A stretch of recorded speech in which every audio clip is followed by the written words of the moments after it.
Let's go to Richard in Texas. Richard, good afternoon. What's on your mind? Hi, how are you? Anyway, I'm calling on all the different parole things. You know, people have to understand when someone's given 25 years to life in New York, that means every 2 years they come up for parole, and that family has to suffer constantly all over again. And those are the rules in New York. Not only that, they don't even get to see the parole people that are going to be involved.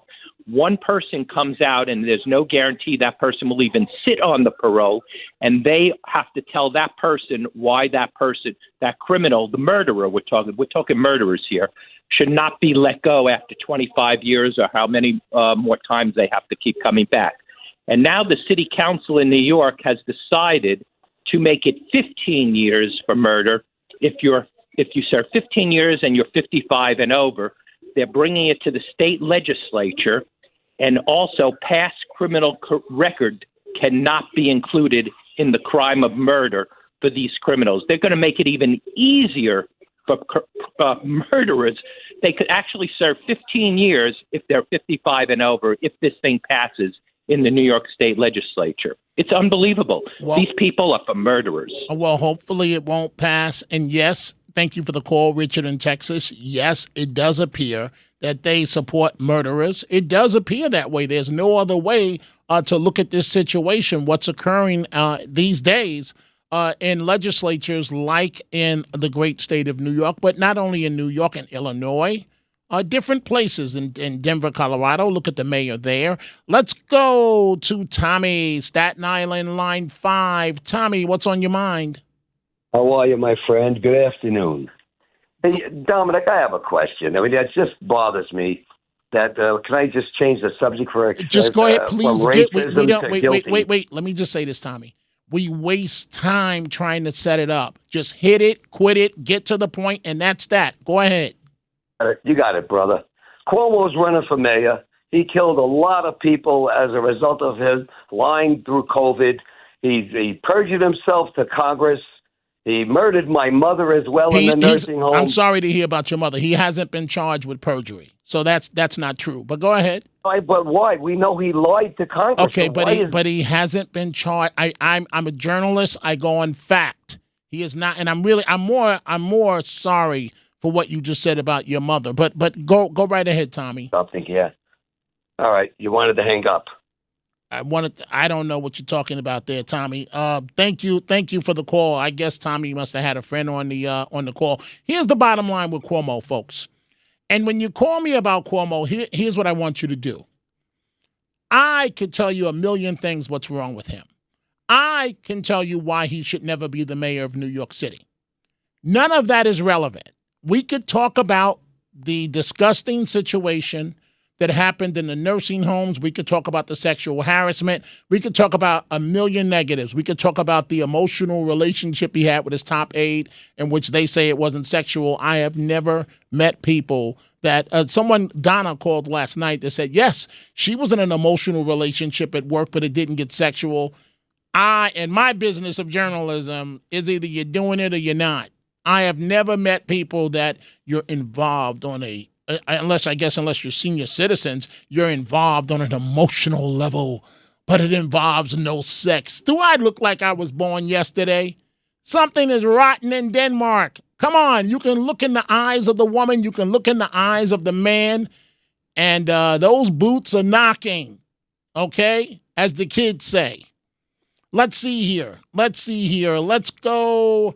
Let's go. I'm trying to figure this out here. I'm going to go first to Judith in Brooklyn, then Stephen in Manhattan. Judith, what's on your mind? Hello? Yes, go ahead, please. Oh, hi. I didn't know you got to me. Please go ahead. I'm so angry. I am so angry, this stupid woman, this racist nobody. Byron McDonald, he is someone that was like on my high list for vice president. Because every time I heard him interviewed, the guy is so fast on his feet. He's so brilliant. He's one of the smartest politicians out there. He's his own master, thank you very much. He's very original. No one gives him scripts and anything. No one tells him what to do. He's extremely for America. He's a real American patriot, point blank. She's such a need. I would love for her to have a conversation with him, and she'll find out How he's going to clean her clock so fast you can't imagine. So, Judith, I'm just curious. Why do you think she's pointing out that she hasn't had much luck dating, and also pointing out that she herself is not married? Why do you think she's doing that?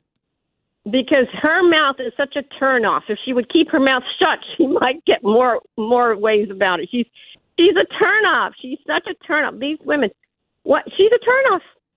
She's a real turnoff. That's all. Fair enough. Thank you. Go ahead. Quickly, go ahead. Afraid of her. I think men are afraid of her. I don't know a single man that's afraid of her. I think she's, thank you for the call, Judith. I think she's a complete joke. I don't think anybody's afraid of her. Let's go to Stephen in Manhattan, and then we'll go to Al in Yonkers. Stephen, what's on your mind?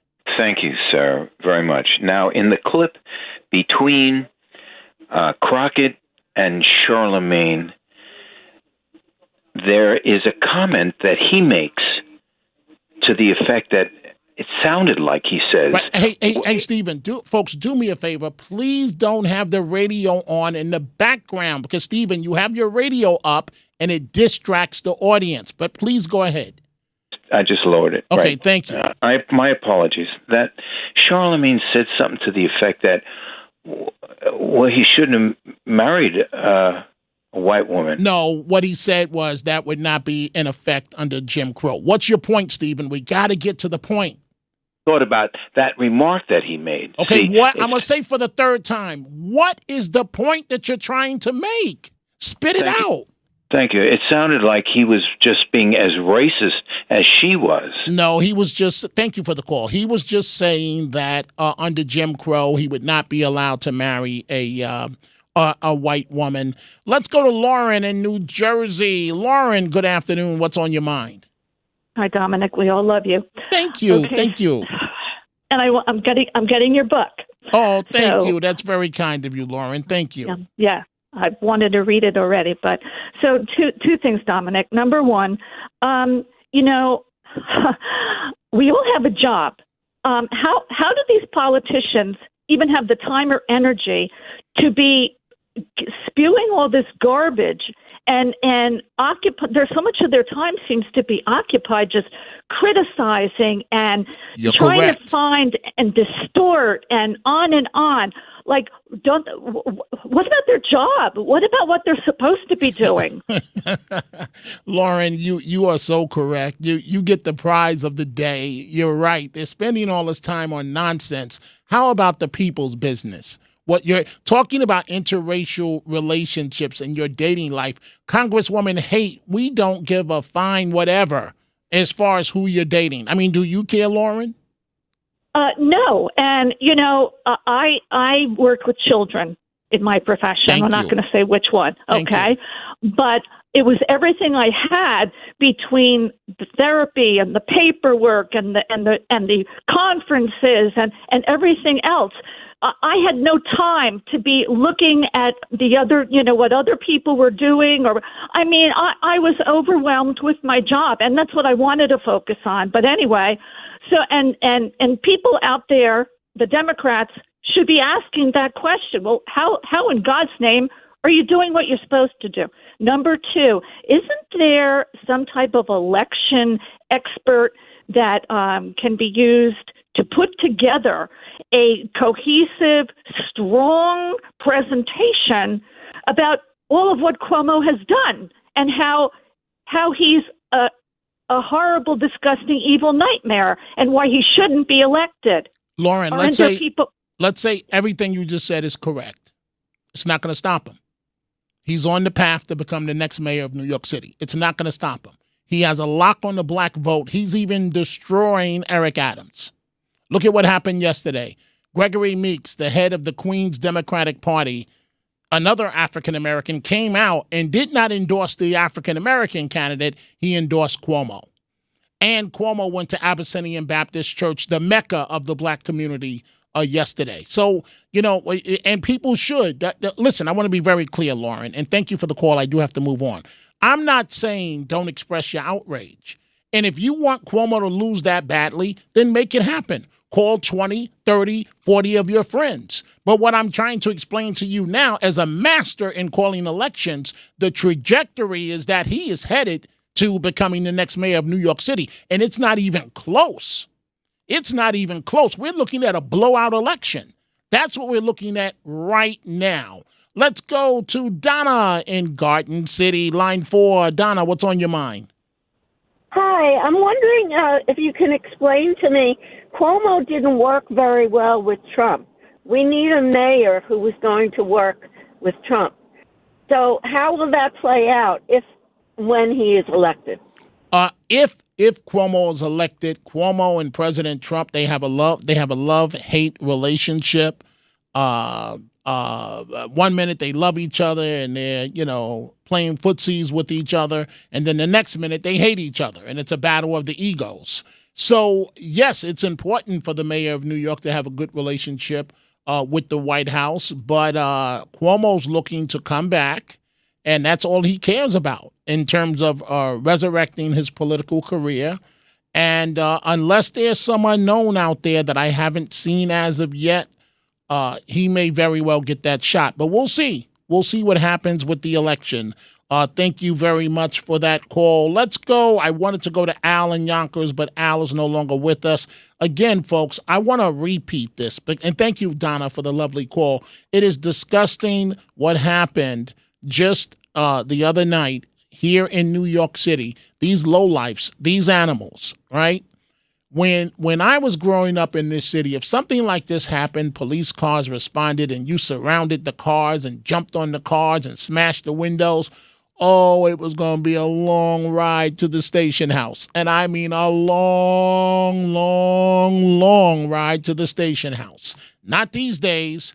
Black Lives Matter and all the rest of these nuts, far-left nuts, have handcuffed the police, where now these animals, these savages out here on the street know that they can jump on police cars and actually smash windows and get away with it. Free service. Free service? How about you pay for the repairs? Write a check. You just bought a Tesla. Okay, that's my fault, Carlos. That's my fault. I wanted soundbite number. Which one is it? Which one is it? I wanted soundbite number 4. That's my fault. I apologize. Number 4.